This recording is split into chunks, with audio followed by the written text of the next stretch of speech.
আল্লাহকে ভয় করো। ইত্তাকুল্লাহ, ইত্তাকুল্লাহ, ইত্তাকুল্লাহ। ওহে মুসলিম, তোমাকে আল্লাহর সামনে দাঁড়াতে হবে। তোমার হিসাব নেওয়ার জন্য আল্লাহই যথেষ্ট, যিনি সব জানেন।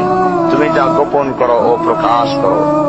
তোমাকে অবশ্যই মৃত্যু বরণ করতে হবে। যখন তুমি দুনিয়ার সব কিছু ছেড়ে চলে যাবে, শুধু তুমি আখিরাতের জন্য যা সঞ্চয় করেছ তা নিয়ে সাবধান হও তোমার শেষ আমলের ব্যাপারে। তুমি জানো না কখন তোমার শেষ মুহূর্ত।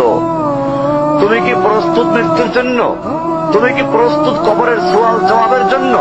তুমি কি প্রস্তুত ভয়াবহ কিয়ামতের জন্য, হাসরের ময়দানের জন্য, হিসাব নিকাশের জন্য, আল্লাহকে জবাব দেওয়ার জন্য, মিজানের জন্য?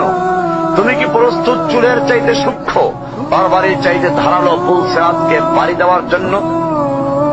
ভয়ঙ্কর তুমি জাহান্নামের ভয়ঙ্কর আযাব থেকে আত্মরক্ষার জন্য কাজ করছো তো? যার ইন্ধন মানুষ এবং পাথর, যার আগুন ভয়ঙ্কর উত্তাপ সম্পন্ন কালো বর্ণের, যা হৃদয় পর্যন্ত জ্বালিয়ে দেবে, এমন উত্তপ্ত পানি যা নাড়ি ভুঁড়িকে বের করে দিবে। রয়েছে খাবারের হিসাবে জাক্কুম ও গলিত পুঁজ। জাহান্নাম অসম্ভব গভীর ভয়াল জায়গা, কঠোর হৃদয় ফেরেশতারা নিযুক্ত, যেখানে শাস্তির মাত্রা বৃদ্ধির জন্য শরীরকে অনেক বড় করে দেওয়া হবে। চামড়াগুলো জ্বলে যাবে, বের হতে চাইবে, বের হতে পারবে না। মৃত্যুকে ডাকবে, মৃত্যু আসবে না। ভয়ঙ্কর শাস্তি যা অনন্তকাল ব্যাপী চলতে থাকবে।